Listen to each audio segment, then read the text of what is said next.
এবার আপনারা পরের মাসে অর্থাৎ ডিসেম্বরের প্রথম সপ্তাহের দিকে সব প্রকল্পের টাকা আপনারা পেতে চলেছেন।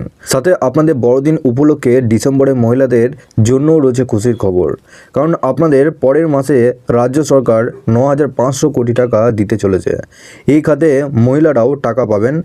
এর সাথে কোন কোন প্রকল্পে আপনাদের টাকা এই ডিসেম্বর মাসে ছাড়তে চলেছে রাজ্য সরকার, তো চলুন এই ভিডিওটির মাধ্যমে আপনাদের সমস্ত ডিটেলসে জানাবো।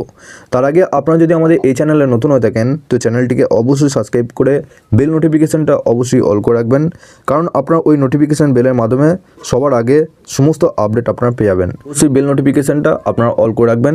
নিচে ডেসক্রিপশনে হোয়াটসঅ্যাপ গ্রুপ এবং টেলিগ্রাম গ্রুপটিকে অবশ্যই যুক্ত হয়ে যাবেন। ওখান থেকে আপনারা প্রত্যেক দিন ডেলি আপনারা আপডেট পেয়ে যাবেন। তো চলুন বন্ধুরা, দেখে নেওয়া যাক আপনাদের ডিসেম্বর মাসে মহিলারা কোন কোন প্রকল্পে টাকা পেতে চলেছেন, কত টাকা করে পেতে চলেছেন। এর সাথে 9,500 কোটি টাকা ছাড়া হবে, কোন খাতে এই টাকা ছাড়া হবে, সমস্ত ডিটেলসে আপনারা এই ভিডিওটির মাধ্যমে জানতে পারবেন।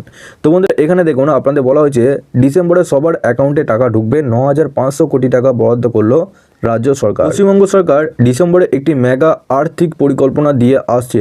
আসলে রাজ্যের মানুষকে অবাক করার পরিকল্পনা করছে রাজ্য সরকার। ইতিমধ্যে মুখ্যমন্ত্রী মমতা বন্দ্যোপাধ্যায় ঘোষণা করেছেন যে আর মাত্র এক মাসের মধ্যেই মোট 9,500 কোটি টাকা পাঠানো হবে। এই বছর শেষ হওয়ার আগেই রাজ্য জুড়ে নাগরিকদের জন্য এই বড় উদ্যোগ নেওয়া হচ্ছে। অনেক মানুষকে উপকৃত করবে এটি। আবাসন প্রকল্পের জন্য টাকা ছাড়া হবে। এই চমকে প্রথম অংশে আবাস যোজনা অর্থাৎ হাউজিং স্কিম 15 ডিসেম্বর থেকে 30 ডিসেম্বরের মধ্যে সরকার 12 লক্ষ দরিদ্র পরিবারের ব্যাংকে অ্যাকাউন্টে 60,000 টাকা পাঠাবে।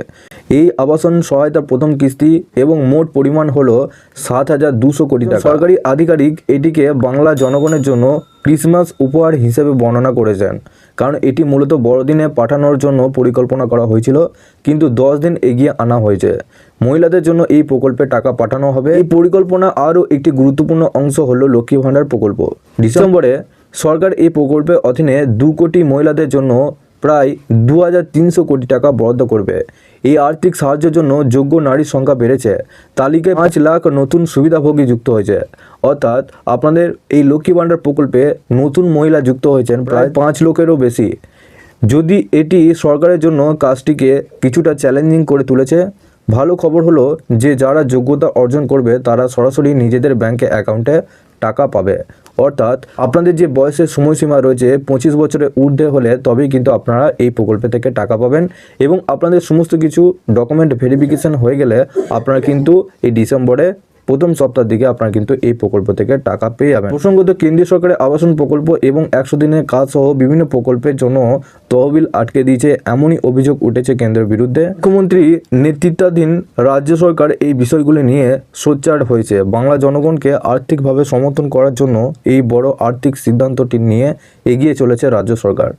তো আপনারা বুঝতেই পারছেন আপনাদের যে 9,500 কোটি টাকা আপনাদের ডিসেম্বরে দিতে চলেছে, এর মধ্যে আপনাদের আবাস যোজনা প্রকল্পের টাকা আপনাদের 15 ডিসেম্বর থেকে 30 ডিসেম্বরের মধ্যে আপনাদের অ্যাকাউন্টে ঢুকতে চলেছে। প্রথম কিস্তির টাকা আপনারা 60,000 টাকা পর্যন্ত পাবেন। তারপরের কিস্তির টাকা আপনাদের দিতে চলেছে 60,000 টাকা। এবং এবার ডিসেম্বর মাসে আপনাদের নতুন মহিলাদের অ্যাকাউন্টে প্রায় 1,000 এবং 1,200 টাকা করে ঢুকবে। টোটাল 2,300 কোটি টাকা আপনাদের নতুন মহিলাদের জন্য ছাড়া হবে। 5 লক্ষ মহিলারা এই লক্ষ্মী ভাণ্ডার প্রকল্পের সাথে যুক্ত হয়েছে এবারে। তো আপনাদের সরকারি প্রকল্প এবং আরও যদি আপনারা নতুন আপডেট পেতে চান, সেক্ষেত্রে আপনারা অবশ্যই এই চ্যানেলটিকে সাবস্ক্রাইব করে বেল নোটিফিকেশানটা অবশ্যই অল করে দিয়ে যাবেন, কারণ নতুন কিছু আপডেট এলে আপনারা ওই নোটিফিকেশান বেলের মাধ্যমে সমস্ত আপডেট আপনারা পেয়ে যাবেন। নিচে ডেসক্রিপশনে আমাদের হোয়াটসঅ্যাপ গ্রুপ এবং টেলিগ্রাম গ্রুপটিকে অবশ্যই জয়েন করে রাখুন। ওখান থেকেও আপনারা প্রত্যেক দিন আপডেট পেয়ে যাবেন।